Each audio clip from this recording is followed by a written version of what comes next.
नमस्कार दोस्तों, स्वागत है आप सभी का कोहली क्लासेज में। तो चलिए आज हम लोग देखेंगे बिहार दरोगा का प्रैक्टिस सेट नंबर 8 देखेंगे। हम लोग ने देखना शुरू किया था एडिटोरिया का ये प्रैक्टिस सेट। आज जो होगा ये प्रैक्टिस सेट नंबर 8 होगा। 7 तक हम लोग कंप्लीट कर चुके हैं। अगर आप लोग नहीं देखे हैं तो ज़रूर देख लीजिएगा प्लेलिस्ट में जाकर। और साथ ही साथ PDF के लिए आप लोग टेलीग्राम चैनल से जुड़ जाइए, कोहली क्लासेज 718 में। वहाँ पर मैं कुछ क्लास से रिलेटेड इन्फॉर्मेशन वगैरह आगामी क्लास के बारे में उसमें अपडेट करता रहता हूँ। साथ ही साथ कुछ इंपॉर्टेंट PDF अगर हो तो मैं प्रोवाइड कर देता हूँ। तो चलिए स्टार्ट करते हैं। क्वेश्चन नंबर फर्स्ट से देखेंगे। निम्नलिखित में से भारतीय संविधान का कौन सा अनुच्छेद आकस्मिकता निधि से संबंधित है?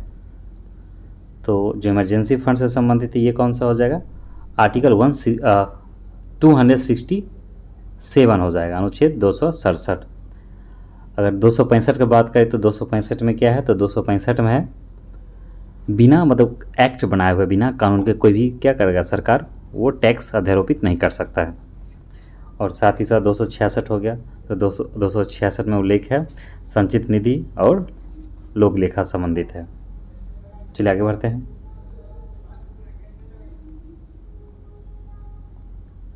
निम्न में से किस आयोग समिति की सिफारिश पर भारत में अंतर्राज्यीय परिषद की स्थापना की गई है?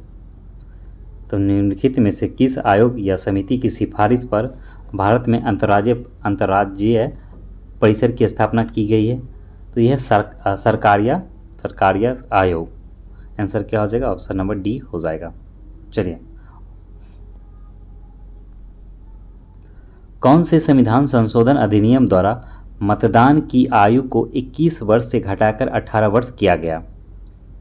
तो ये किया गया था 61वां संविधान संशोधन जो किया गया था 1989 में। इसी समय क्या कर दिया गया, जो वोट देने का जो था अधिकार वो कब था? पहले 21 वर्ष था, अब उसको घटा के कब कर दिया गया? 18 कर दिया गया। कब? 1989 में 61वां संविधान संशोधन के द्वारा।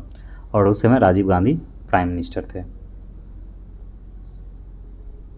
निम्न में से कौन सा शब्द भारतीय संविधान की प्रस्तावना में उल्लेखित नहीं है?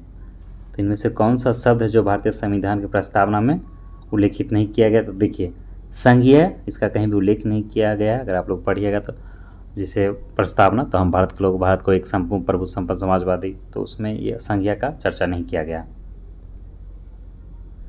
भारतीय संविधान के अंतर्गत निम्नलिखित में से कौन सा मौलिक कर्तव्य नहीं है? तो इसमें पूछ रहा है भारतीय संविधान के तहत में कौन सा मौलिक कर्तव्य नहीं है? तो आम चुनाव में मतदान। आम चुनावों में मतदान ये कोई मौलिक कर्तव्य नहीं दिया गया है।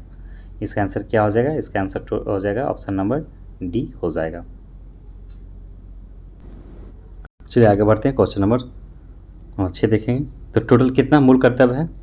तो मूल कर्तव्य टोटल 11 है। स्वर्ण सिंह समिति के द्वारा 10 मूल कर्तव्य को जोड़ा गया था 42वें संविधान 1976 में। फिर 2002 में एक और जोड़ दिया गया। तो टोटल 11 फंडामेंटल ड्यूटीज़ है। ये कहाँ से लिया गया? ये लिया गया रूस से लिया गया। लोक लेखा समिति समीक्षा करती है। लोक लेखा समिति समीक्षा करती है तो ये किसका करता है? ये करता है नियंत्रक व महालेखा परीक्षक की प्रतिवेदन की। और नीचे दिए गए तथ्यों पर ध्यान दीजिए। भारत के प्रथम मुख्य निर्वाचन आयुक्त सुकुमार सेन थे, बिल्कुल सही है। और भारत की पहली महिला मुख्य निर्वाचन आयुक्त VS रामा देवी थी। तो इसका दोनों सही, एक मिनट, हाँ, पहला और दूसरा दोनों सही दिया गया है। ऑप्शन क्या हो जाएगा? इसका सी हो जाएगा। चलिए, निम्नलिखित राज्यों में से किस राज्य में विधान परिषद नहीं है? तो कुल 6 राज्यों में विधान परिषद है। तो इसमें से कौन सा है जहाँ पे विधान परिषद नहीं? तो देखिए, तमिलनाडु में विधान परिषद नहीं है, कर्नाटक में, आंध्र प्रदेश हो गया, तेलंगाना हो गया, और महाराष्ट्र में है, बिहार में है, चलिए, और उत्तर प्रदेश और आंध्र प्रदेश। टोटल 6 राज्यों में है।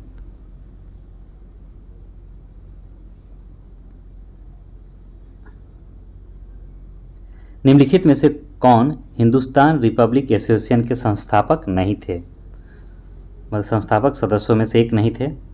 अच्छा, एक है, नहीं पूछ नहीं है, इसमें पूछ रहा है निम्नलिखित में से कौन हिंदुस्तान रिपब्लिक एसोसिएशन के संस्थापक सदस्य में से एक थे? तो हो जाएगा राम प्रसाद बिस्मिल। हिंदुस्तान रिपब्लिक एसोसिएशन के संस्थापक कौन कौन था? तो देखिए, ये कब 1924 में ये किया गया था, कानपुर में इसका स्थापना। और इससे जो जुड़े व्यक्ति थे राम प्रसाद बिस्मिल हो गए, जोगेंद्र चंद्र हो गए, और उसके बाद चंद्रशेखर आज़ाद, ये सब शामिल थे। और सचिंद्र नाथ सन्याल भी अध्यक्ष थे इसमें। भारत में पुर्तगाली शक्ति का वास्तविक संस्थापक कौन था?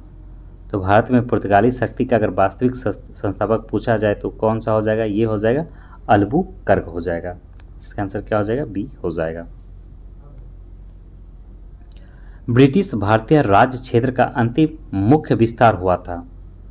तो ब्रिटिश भारतीय राज्य क्षेत्र का जो अंतिम प्रमुख विस्तार हुआ था ये किसके समय में हुआ था? तो ये डलहौजी के समय में हुआ था। कब? 1885 में। देखा जाए तो जब तृतीय आंग्ल बर्मा युद्ध हुआ था तो उसी समय जनवरी 1886 में क्या हुआ? बर्मा को ब्रिटिश भारत में मिला लिया गया था। आंसर क्या हो जाएगा? बी हो जाएगा। चलिए आगे बढ़ते हैं। 1857 की इलाहाबाद विद्रोह का नेता, 1857 में जो क्रांति हुआ था तो उस समय इलाहाबाद जो विद्रोह किसने किया था? इलाहाबाद से मौलवी लियाकत अली ने किया था। चलिए आगे बढ़ते हैं। क्वेश्चन नंबर 13 देखेंगे। निम्नलिखित में से किस सत्याग्रह आंदोलन में गांधी जी ने प्रत्यक्ष रूप से भाग नहीं लिया? तो डायरेक्ट रूप से भाग गांधी जी ने नहीं लिए थे। कौन सी आंदोलन था? तो बायकॉम सत्याग्रह। तो बायकॉम सत्याग्रह में गांधी जी ने डायरेक्ट रूप से क्या किया? इसमें प्रवेश नहीं किए। क्वेश्चन नंबर 14, सर्वाधिक ऋग्वैदिक सूक्त किस देवता को समर्पित है? तो सबसे ज़्यादा जो सूक्त है किस देवता को समर्पित है? तो इंद्र के बारे में सबसे ज़्यादा किया गया है, लगभग 250 सूक्त इंद्र के बारे में। और दूसरा नंबर पे है अग्नि 200। इसका आंसर हो जाएगा बी। प्राचीन काल में तीर्थंकर शब्द संबंधित है, तो आप लोग जानते होंगे जैन धर्म से संबंधित है। और जैन के जो 24वें गुरु कौन है? महावीर, 24वें और अंतिम। निम्न में से कौन से विद्वान कनिष्क के दरबार से संबंधित नहीं थे? तो कनिष्क के दरबार से इसमें से कौन से संबंधित नहीं है? तो ये पतंजलि नहीं ये किसे है? ये शुंग के शासनकाल में था ये। तो इसका आंसर क्या हो जाएगा? डी हो जाएगा। निम्नलिखित राजवंशों में किसका उल्लेख संगम साहित्य में नहीं हुआ है? तो जो साउथ का है, ये साउथ इंडिया का जो हिस्ट्री था उसमें, तो देखिए उसमें जो बात किया गया साउथ इंडिया का जो ये साम्राज्य है, चेर हो गया, पांड्य हो गया, चोल हो गया, जबकि कदम्ब का उल्लेख नहीं किया गया है संगम साहित्य में। इसका आंसर क्या हो जाएगा? ए हो जाएगा, 17 का ए। मोहम्मद गौरी को सबसे पहले किसने पराजित किया? तो मोहम्मद गौरी को सबसे पहले किसने पराजित किया था? तो मोहम्मद गौरी को जो पराजित किया था भारत में ये भीमा द्वितीय ने किया था। मोहम्मद गौरी जो दूसरा आक्रमण हुआ था 1178 ईस्वी में पाटन गुजरात पर, तो उसी समय ये भीमा जो द्वितीय था वो गौरी को बुरी तरह से हरा दिया था। चलिए आगे बढ़ते हैं। निम्नलिखित में से किसने प्रसिद्ध कुतुब मीनार का निर्माण में योगदान नहीं दिया? तो कुतुब मीनार जो बनाने की जो शुरुआत किया था, अर्थात जो बनाया प्रथम कुतुबुद्दीन ऐबक, फिर उसको इल्तुतमिश पूरा किया, फिर लास्ट में फिरोज शाह तुगलक भी जो आगे इसको प्रोसेस एक दो महल और बनाया और मरम्मत किया। तो टोटल इसका जो सी हो जाएगा ये संबंधित नहीं है कुतुब मीनार से। क्वेश्चन नंबर 20 देखेंगे। कृषकों की सहायता के लिए किस मध्यकालीन भारतीय शासक ने कबूलियत एवं पट्टा की व्यवस्था प्रारंभ की थी? तो कबूलियत और जो पट्टा की व्यवस्था जो शुरू किया गया था कृषकों के लिए, तो ये शेरशाह सूरी के द्वारा किया गया था। आंसर क्या हो जाएगा? सी हो जाएगा। निम्नलिखित में से किस शासक ने तीर्थ यात्रा कर समाप्त कर दिया? निम्नलिखित में से इसमें से कौन सा शासक था जिसने तीर्थ यात्रा टैक्स जो लिया करता था उसे हटा दिया? तो ये अकबर के द्वारा हटाया गया था। कब? 1563 में। एक मिनट, चलिए। और जजिया को 1564 में हटाया था। एक मिनट, हाँ 63 में तो तीर्थ यात्रा टैक्स हटाया और 1564 में जजिया टैक्स को अकबर ने हटा दिया। विश्व स्वास्थ्य संगठन का मुख्यालय कहाँ है? तो WHO हु। विश्व स्वास्थ्य संगठन का मुख्यालय कहाँ है? मुख्यालय हेडक्वार्टर जेनेवा में है। और इसका स्थापना कब हुआ था? 7 अप्रैल को भी स्वास्थ्य दिवस मनाया जाता है। तो 7 अप्रैल 1948 को इसका स्थापना हुआ। भारत का statue of unity, statue of unity किस राज्य में स्थित है? तो सबसे इजी क्वेश्चन है, तो गुजरात में। और ये कितना ऊंचा है? तो 182 मीटर। और गुजरात का जो विधानसभा है उसमें भी 182 सीट है। बुकर पुरस्कार जीतने वाली पहली भारतीय महिला कौन है? बुकर पुरस्कार जीतने वाली पहली भारतीय महिला कौन है? तो यह अरुंधति राय है।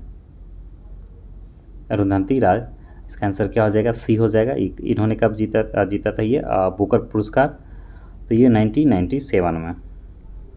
इनका एक बुक था the God of small things, उसी के लिए मिला था ये। चलिए, साहित्य के क्षेत्र में दिया जाता है। विश्व मरुस्थलीय और सूखा रोकथाम दिवस किस दिन को मनाया जाता है? तो विश्व मरुस्थलीय और सूखा रोकथाम दिवस किस दिन को मनाया जाता है? ये मनाया जाता है 17 जून को मनाया जाता है। और 22 अप्रैल को क्या मनाया? इसका आंसर हो जाएगा सी। अगर 22 अप्रैल को क्या मनाया जाता है? तो 22 अप्रैल को मनाया जाता है पृथ्वी दिवस। और 5 जून को क्या मनाया जाता है? तो विश्व पर्यावरण दिवस, आप लोग जानते होंगे। और 22 मई को अंतर्राष्ट्रीय जैव विविधता दिवस। अंतर्राष्ट्रीय परमाणु ऊर्जा एजेंसी IAEA की स्थापना किस वर्ष की गई थी? तो ये किया गया था 1957 में, 1957 में। कहाँ? तो ये 1957 में किया गया था। इसका जो मुख्यालय हेडक्वार्टर ऑस्ट्रेलिया के वियना शहर में है। वारली लोक चित्रकारी किस राज्य की लोक कला का एक रूप है? तो वारली लोक चित्रकारी किस राज्य की लोक कला का एक रूप है? तो यह है महाराष्ट्र का। आंसर क्या हो जाएगा? ये हो जाएगा। चलिए, अगर मध्य प्रदेश का, तो एक मिनट, मध्य प्रदेश, गुजरात का तो याद नहीं है, राजस्थान। चलिए देखते हैं, अब कभी आएगा तो इसे देख लेंगे। मधुबनी बिहार कैसे है। अब भारत के पहले सफल परमाणु परीक्षण न्यूक्लियर टेस्ट, तो भारत का पहला न्यूक्लियर टेस्ट कब किया था और उसका क्या नाम था? पूछ रहा क्या नाम था। एक जो कोड नेम दिया गया था तो उसका नाम था लाफिंग अर्थात स्माइलिंग बुद्धा। स्माइलिंग बुद्धा इसका कोड नेम था। और ये प्रथम कब हुआ था? ये न्यूक्लियर टेस्ट हुआ था, ये डेट याद रखिएगा, 18 मई 1974 में हुआ था, पोखरण। निम्नलिखित में से कौन एक राज्य दंडकारण्य क्षेत्र का भाग नहीं है? तो दंडकारण्य क्षेत्र का भाग नहीं है, इसमें पूछ रहा है, तो कौन सा है? देखिए, इसका जो आंसर हो जाएगा ये हो जाएगा सी, कर्नाटक। उड़ीसा, आंध्र प्रदेश, छत्तीसगढ़, ये सब है, ये रामायण से संबंधित है। उसमें कुछ एरिया को ये बोला गया है दंडकारण्य क्षेत्र। भारत में पहली बार वन महोत्सव कब मनाया गया था? तो वन महोत्सव जो मनाया गया था 1950 में ये मनाया गया था। जो तत्कालीन कृषि मंत्री थे KM मुंशी, उन्हीं के द्वारा चलाया गया था। और 1 सप्ताह तक चलता है। कब? 1 जुलाई से 7 जुलाई के बीच ये मनाया जाता है वन महोत्सव। निम्नलिखित में से कौन सी दूध देने वाली गाय की एक देसी नस्ल है? तो देसी नस्ल कौन है गाय की? लाल सिंघी। चलिए आगे बढ़ेंगे। क्वेश्चन नंबर 32, थोड़ा फटाफट करेंगे ताकि जल्दी को ज़्यादा वीडियो लंबी ना बने और जल्द से जल्द हो जाए। भारत का प्रथम राष्ट्रीय सामुदायिक पार्क स्थित है। तो भारत का प्रथम राष्ट्रीय जो सामुदायिक पार्क है वो कहाँ है? तो है कच्छ की खाड़ी में, कच्छ की खाड़ी में। और इसका स्थापना कब हुआ था? 1982 में। राष्ट्रमंडल खेल 2022 में स्वर्ण पदक जीतने वाले जेरेमी लाल रिंग नुंगा का संबंध किस खेल से है? तो भारोत्तोलन से, वेट लिफ्टिंग से है। इन्होंने स्वर्ण पदक जीते थे 67 किलो की जो श्रेणी है उसी में। चलिए नेक्स्ट देखेंगे। और कहाँ हुआ था इस बार जो राष्ट्रमंडल खेल था 22 का? बर्मिंघम में हुआ था। US ओपन 2022 पुरुष एकल का खिताब, US ओपन 2022 पुरुष एकल का खिताब किस खिलाड़ी ने जीता है? तो किसके द्वारा जीता गया? ये कार्लोस अल्कराज के द्वारा जीता गया। ऑप्शन क्या हो जाएगा इसका? डी हो जाएगा। चलिए, जो ओपन होता है, जो ग्रैंड स्लैम होता है, टोटल कौन कौन सा होता है? तो सबसे पहले ऑस्ट्रेलियन ओपन होता है, 4 मेजर जो है। फिर होता है आपका फ्रेंच ओपन, फिर हो जाएगा फ्रेंच के बाद आ जाएगा विंबलडन W, हाँ फिर हो जाएगा US, सबसे लास्ट में US ओपन होता है साल के आखिरी में। तो ये पूछ रहा था 2000 US ओपन 2022 पुरुष एकल का खिताब किस खिलाड़ी ने जीता है। तो ये 2022 जो कार्लोस अल्काराज ने ये जीत लिया है पुरुष में। और अगर बात किया जाए ऑस्ट्रेलियन ओपन 2023 तो पुरुष में कौन जीत लिया, नोवाक जोकोविक। स्वच्छ सर्वेक्षण रिपोर्ट 2022 के अनुसार इंदौर को लगातार छठे वर्ष सबसे स्वच्छ घोषित किया गया है और दूसरे तथा तीसरे स्थान पर किस शहर को घोषित किया गया है। तो ये किया गया है सूरत और नवी मुंबई को। आंसर क्या हो जाएगा, बी हो जाएगा। एक मिनट, सूरत और नवी मुंबई, हाँ ठीक है, एक मिनट, ए हो जाएगा, बी नहीं, नवी मुंबई, सूरत मुंबई भी दिया गया है। चलिए सही तो है, उल्टा पुल्टा दिया, सूरत दिया है। अच्छा दूसरे तीसरे पूछा गया ना, दूसरा पे आ जाएगा सूरत, तीसरे पे आ जाएगा नवी, एक मिनट, हाँ सही है बी। ये इसका आंसर क्या हो जाएगा, 35 का हो जाएगा, ए हो जाएगा। दूसरे पे सूरत है, तीसरे पे नवी मुंबई है, यहाँ नवी मुंबई पहले दिया है। चलिए, इंटरपोल महासभा की बैठक 2022 में कहाँ आयोजित किया गया था। तो ये 2022 में कहाँ किया गया, नई दिल्ली में किया गया था। और इससे पहले भारत 1997 में ये होस्ट किया था इंटरपोल का। और राष्ट्रीय जल पुरस्कार 2022 से पूर्वी जोन के किस जिले को सम्मानित किया गया है। तो जिसके साथ जो पूर्वी जोन में जो सर्वश्रेष्ठ जिला का जो पुरस्कार मिला है वो मिला है पूर्वी चंपारण, बिहार के। चलिए आगे बढ़ते हैं। चिकित्सा के क्षेत्र में नोबेल पुरस्कार 2022 से सम्मानित स्वांतो पावो का संबंध, एक मिनट, स्वांतो पावो का संबंध किस देश से है। तो स्वीडन से हैं। इन्हें चिकित्सा के क्षेत्र में 2022 में मिला है नोबेल पुरस्कार।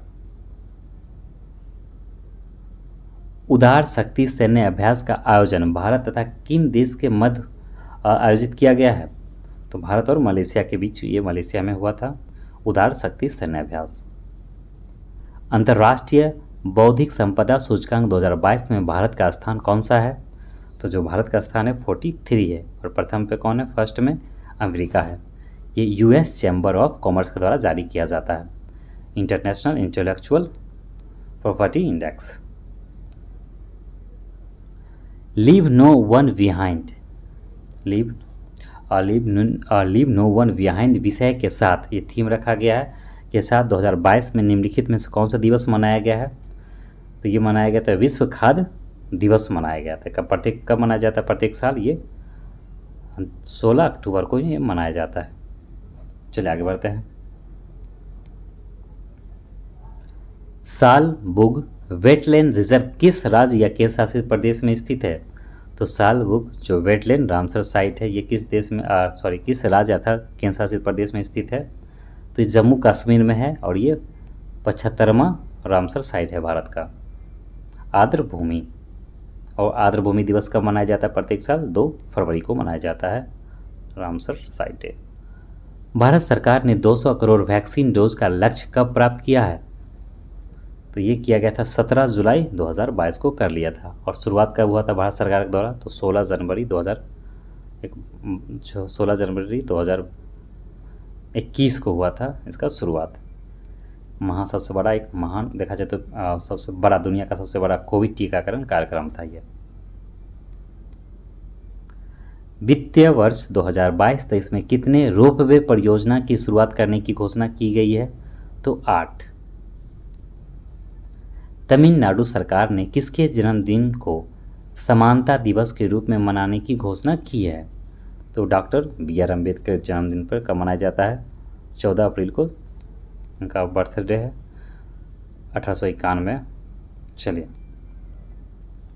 2023 SCO शिखर सम्मेलन की मेज़बानी वर्ष 2023 में किस देश के द्वारा किया जाएगा या किया गया, ये किसके द्वारा, ये भारत के द्वारा किया गया है। आंसर क्या हो जाएगा, सी हो जाएगा। और SCO टोटल कितना मेंबर है, अभी 9 है और सबसे लेटेस्ट ईरान। युवा 2.0 योजना की शुरुआत किस मंत्रालय द्वारा किया गया है। तो ये किया गया शिक्षा मंत्रालय के द्वारा किया गया। इसका उद्देश्य है 30 वर्ष से कम आयु के जो लेखक हैं उनको प्रोत्साहन करना। द इंडिया स्टोरी पुस्तक के लेखक कौन है। द इंडिया स्टोरी पुस्तक के लेखक है बिमल जलान। ऑप्शन सी हो जाएगा। भारत की खरे पानी से जलने वाली लालटेन का शुभारंभ किया गया, इसका नाम क्या है? तो इसका नाम है रोशनी। तो भारत की खरे पानी से जलने वाली लालटेन का शुभारंभ किया गया, इसका क्या नाम है? रोशनी। निम्नलिखित में से किसके उत्पादन में ओडिशा का स्थान प्रथम नहीं है? तो खनन मंत्रालय 2021 द्वारा एक रिपोर्ट जारी किया गया था, जिसके अनुसार जो बॉक्साइट हो गया, लौह अयस्क हो गया, क्रोमाइट हो गया, ये जो तीनों में क्या है, ये 1 नंबर पे है। बॉक्साइट हो गया, लौह अयस्क हो गया और क्रोमाइट पे जो उड़ीसा का है रैंक वो फर्स्ट है, जबकि कोयला में उत्पादन में कौन है? छत्तीसगढ़ फर्स्ट पे है। चलिए आगे बढ़ते हैं। तो इसका आंसर क्या हो जाएगा? 50 का डी हो जाएगा। वन स्थिति रिपोर्ट 2021 के अनुसार भारत का वृक्षावरण है, वृक्षावरण प्रतिशत क्या पूछा है? तो वृक्षावरण अगर पूछा है तो हो जाएगा 2.91%। आंसर सी हो जाएगा। चलिए, सुभाष चंद्र बोस आपदा प्रबंधन पुरस्कार 2022 हेतु व्यक्तिगत श्रेणी में किसे चुना गया है? तो व्यक्तिगत श्रेणी में किसे चुना गया है? ये चुना गया विनोद वर्मा को। और संस्थागत में, तो संस्थागत पुरस्कार जो मिला है ये सुभाष चंद्र बोस आपदा प्रबंधन पुरस्कार 2022 ये मिला है गुजरात आपदा प्रबंधन संस्थान को। हाल ही में जारी रिपोर्ट के अनुसार बिहार में गरीबी का प्रतिशत क्या है? तो एक नीति आयोग के द्वारा जारी किया गया था पहला राष्ट्रीय बहुआयामी निर्धनता सूचकांक। उसमें जो बिहार में जो गरीबी था, पुअर का जो परसेंटेज है कितना है? 51.91%, लगभग 52% लोग बिहार में गरीब है। चलिए आगे बढ़ते हैं। आईसीसी T20 वर्ल्ड कप 2022 का विजेता देश कौन सा है? तो ये इंग्लैंड ने जीत लिया था पाकिस्तान को हराकर। 54 के क्या हो जाएगा? सी हो जाएगा। चलिए आगे बढ़ेंगे। सॉरी, हाँ ठीक है, इंग्लैंड ने जीता था पाकिस्तान को हराकर। मुझे लगा गलत तो नहीं हो गया। निम्नलिखित में से किसे संयुक्त राष्ट्र के जलवायु प्रमुख के रूप में चुना गया है? तो किसे संयुक्त राष्ट्र के जलवायु प्रमुख के रूप में चुना गया है? तो ये चुना गया है साइमन स्टील को चुना गया है। अंतर्राष्ट्रीय पर्वत दिवस कब मनाया जाता है? अंतर्राष्ट्रीय पर्वत दिवस कब मनाया जाता है? तो 11 दिसंबर को मनाया जाता है। मेजर ध्यानचंद खेल रत्न अवार्ड 2022 से किसे सम्मानित किया गया है?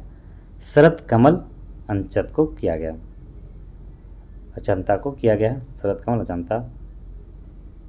पिंडार निम्नलिखित में से किसकी सहायक नदी है? तो पिंडार किसका है? अलकनंदा का है। केंद्रीय मृदा संरक्षण बोर्ड का गठन किस वर्ष किया गया था? तो 1953 में ये किया गया था। चलिए आगे बढ़ेंगे।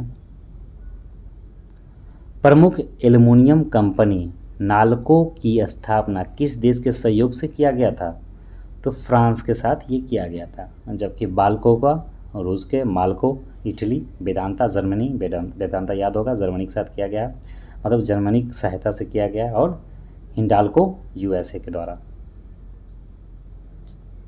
चलिए आगे बढ़ेंगे। भारत की जलीय या समुद्री सीमा के साथ कितने देश जुड़े हैं? तो 7 है। कौन कौन सा है? तो पाकिस्तान हो गया, मालदीव हो गया, श्रीलंका हो गया, बांग्लादेश हो गया, म्यांमार हो गया, थाईलैंड हो गया और इंडोनेशिया, ये सब जुड़ा हुआ है। ग्रीनलैंड द्वीप स्थित है। तो ग्रीनलैंड द्वीप स्थित है कहाँ? आर्कटिक महासागर में। और ग्रीनलैंड जो है वो दुनिया का सबसे बड़ा द्वीप भी है। शिमला, मंसूरी, मनाली आदि किस हिमालय का भाग है? तो ये लघु हिमालय का भाग है। जब हिमालय का वर्गीकरण पढ़िएगा तो उसमें ये सब आता है ज्योग्राफी का पोर्शन में। चलिए आगे बढ़ते हैं। भारत तथा म्यांमार को कौन सा दर्रा जोड़ता है? तो भारत तथा म्यांमार को जो जोड़ता है वो तुजू दर्रा जोड़ता है। राका पोसी पर्वत कहाँ स्थित है? तो पाकिस्तान में स्थित है राका पोसी पर्वत। चलिए, और इसकी ऊंचाई कितना? 7788 मीटर। काफ़ी आसान है याद करना, 7788 मीटर। निम्नलिखित में से कौन सा अपवर्तनांक का मात्रक है? तो अपवर्तनांक का कोई मात्रक नहीं होता है, ऑप्शन डी हो गया। वोल्ट मीटर का उपयोग किसके मापन में किया जाता है? तो विभव का अंतर विभवांतर को मापने में किया जाता है वोल्ट मीटर का प्रयोग। इसका खोज कब हुआ था? 1819 में हुआ था। किसके द्वारा? हैंस और एरस्टेड के द्वारा, हैंस एरस्टेड के द्वारा। और नेक्स्ट क्वेश्चन देखेंगे, किसी गतिशील वस्तु की गतिज ऊर्जा किस पर निर्भर करती है? तो हाफ mv², काइनेटिक एनर्जी होता है हाफ mv²। तो मास और एक्सीलरेशन पे निर्भर, एक्सीलरेशन नहीं वेलोसिटी पे करेगा, तो द्रव्यमान और वेग पर करेगा। ऑप्शन ए हो जाएगा। न्यूटन के गति के प्रथम नियम को अन्य किस नाम से जाना जाता है? तो जड़त्व के नाम से भी जाना जाता है न्यूटन का प्रथम गति। द्वितीय गति क्या होगा? संवेग का संरक्षण हो जाता है।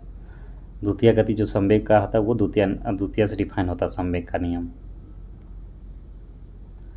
गुरुत्वीय त्वरण जी का मान, जो कैपिटल स्मॉल जी है, जी का मान निम्न में से किस पर निर्भर नहीं करता है? तो वस्तु के द्रव्यमान पर ये निर्भर नहीं करता, क्योंकि जी बराबर क्या होता है?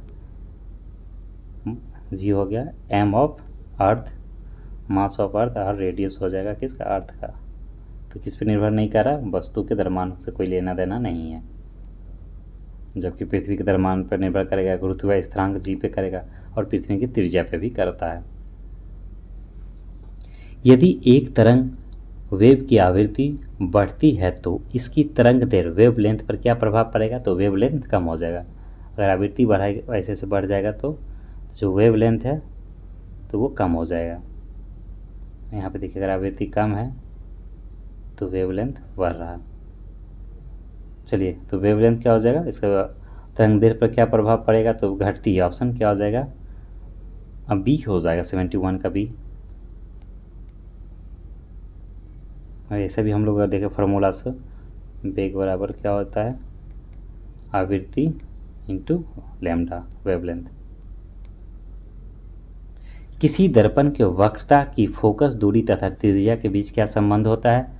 तो r बराबर 2f। किसी माध्यम में प्रकाश किरणों के झुकाव को क्या कहा जाता है? तो इसे क्या कहा जाता है? अपवर्तन कहा जाता है, अपवर्तन।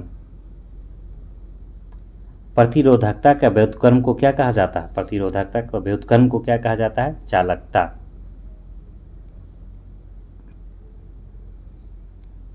क्वेश्चन नंबर 75,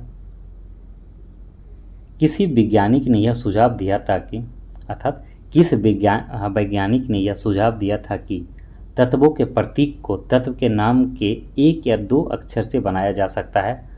तो ये किसके द्वारा दिया गया था? ये बात ये वर्जिलियस के द्वारा बोला गया था। किसी परमाणु के नाभिक में मौजूद प्रोटॉन और न्यूट्रॉन की कुल संख्या को किस रूप में जाना जाता है? तो परमाणु द्रव्यमान संख्या के नाम से जाना जाता है, द्रव्यमान संख्या। न्यूट्रॉन प्लस क्या हो जाएगा? प्रोटॉन। ग्रेफाइट परमाणु में संयोजी इलेक्ट्रॉन की संख्या कितनी होती है? तो 4 होती है ग्रेफाइट में। चलिए आगे बढ़ते हैं। और ग्रेफाइट का यूज़ कहाँ होता है? जैसे हो गया पेंसिल में यूज़ हो गया, आपका पेंसिल जो होता है वो ग्रेफाइट ही होता है। और मशीनों में जो स्नेह के रूप में किया जाता है, और साथ ही साथ न्यूक्लियर रिएक्टर में मंदक के रूप में इसका प्रयोग होता है। किसका? ग्रेफाइट का। मोस्ट इंपॉर्टेंट, याद रखिएगा। विसरण के संबंध में निम्नलिखित में से कौन सा कथन सत्य नहीं है? विसरण के संबंध में देखिए, तो उसका ऑप्शन ए है, गैसों के विसरण की दर उनके आयतन पर निर्भर करती है। नहीं करती है, गलत हो गया पहला ही। जबकि विसरण में कण उच्च सांद्रता से निम्न सांद्रता की ओर गति करती है, बिल्कुल सही है। और गैसों के विसरण की दर ठोस और द्रव की तुलना में अधिक होती है, तो ये तो कॉमन सी बात है, अधिक होगा। और विसरण केवल तभी संभव है जब पदार्थ के कण लगातार गतिमान अवस्था में हो, ये भी सही दिया गया। तो इसका पहला जो ए है वो ऑप्शन गलत है। क्षार के गुणों के संबंध में निम्नलिखित में से कौन सा कथन सत्य है? क्षार बेस, एसिड बेस। तो क्षार लाल लिटमस को नीला में बदल देता है। क्षार में कड़वा स्वाद होता है। क्षार विलयन में बिजली संचालित करते हैं। तो सभी कथन सत्य दिया गया है। आधुनिक आवर्त सारणी के बाईं ओर स्थित एकमात्र गैस अधातु कौन सी है? तो ये हाइड्रोजन है। इसको आवारा गैस भी कहा जाता है। निम्न में से किसका उपयोग जल की अस्थायी कठोरता दूर करने में किया जाता है?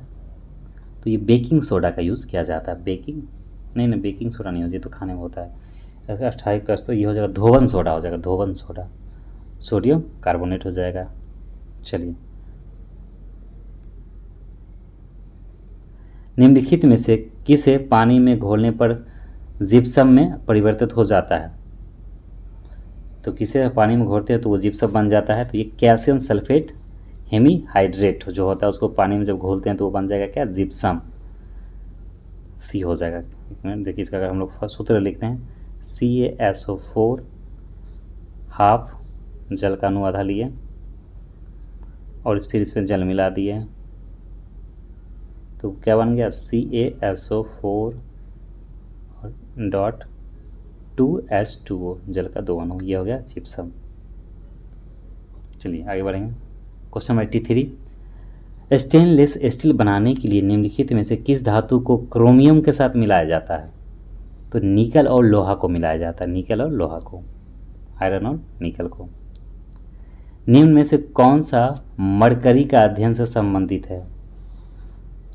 मकड़ियाँ से मरकरी नहीं, मकड़ियाँ का अध्ययन से संबंधित है। तो मकड़ी का जो अध्ययन किया जाता है उसको क्या कहते हैं? अर्कनोलॉजी, ऑप्शन ए हो जाएगा। और साइनोलॉजी क्या होता है? तो साइनोलॉजी होता है कुत्ता का अध्ययन करने से, कुत्तों का अध्ययन करना। आर्कियोलॉजी क्या हो जाएगा?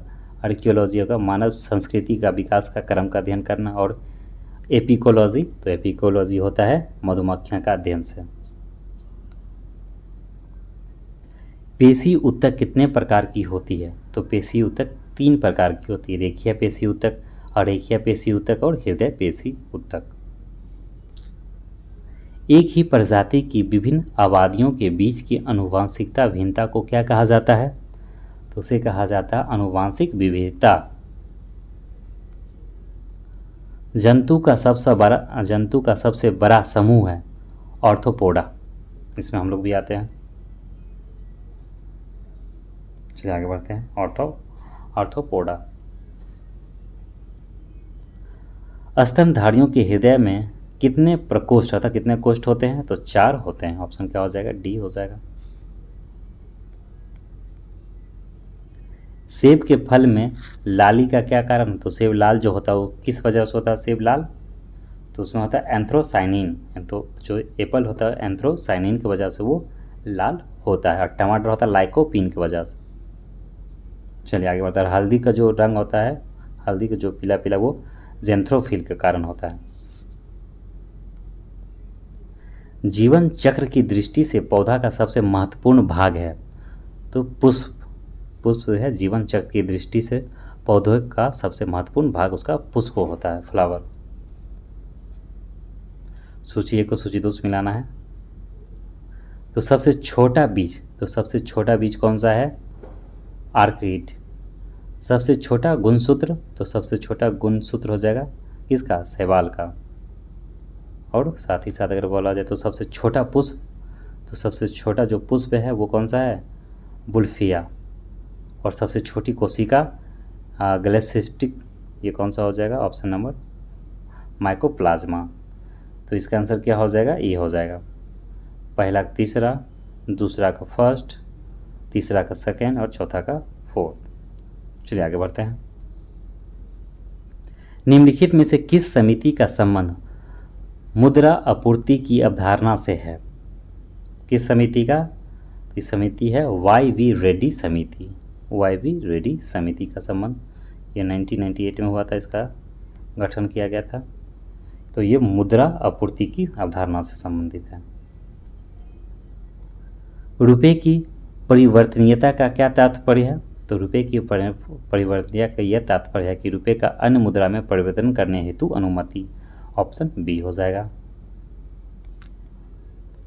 किस वर्ष भारतीय रिजर्व बैंक का राष्ट्रीयकरण किया गया था? तो नेशनलाइज कब किया गया था आरबीआई का?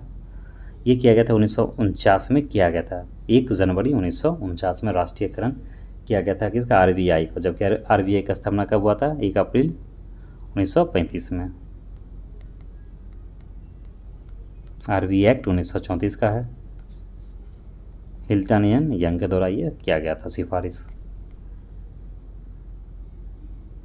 8 मूल उद्योग के सूचकांक, जो कोर सेक्टर है 8 कोर सेक्टर, तो उसमें निम्नलिखित में से किसका सर्वाधिक महत्व दिया गया। तो 8 कोर सेक्टर में से जो सबसे अधिक महत्व है किसका, तो रिफाइनरी उत्पाद का है। चलिए ना इसका आंसर, अब मैथ आ गया, मैथ का आंसर मैं बता देता हूँ, आप लोग सॉल्व कर लीजिएगा, और नहीं तो टेलीग्राम चैनल से जुड़ जाइएगा, वहाँ पे सारा इसका सोल्यूशन मिल जाएगा। तो देखिए 96 का जो हो जाएगा आंसर, 96 का हो जाएगा ऑप्शन नंबर ए हो जाएगा, और 97 का हो जाएगा, तो 97 का हो जाएगा डी हो जाएगा। नेक्स्ट देखते हैं, आगे बढ़ते हैं। 98 का, एक मिनट,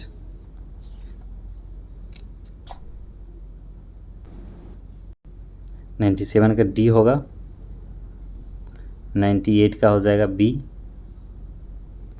99 का भी हो जाएगा डी, और 100 का हो जाएगा, 100 का बी हो जाएगा। चलिए ठीक है दोस्तों, आज का जो हमारा ये प्रैक्टिस सेट नंबर 8 था ये कंप्लीट होता है। अगर आप लोग इस चैनल पर नए हैं तो जरूर चैनल को सब्सक्राइब कर ले और वीडियो को लाइक करें, अपने दोस्तों को शेयर भी कर दें। मिलते हैं हम लोग नेक्स्ट वीडियो में, तब तक के लिए आप सभी का धन्यवाद।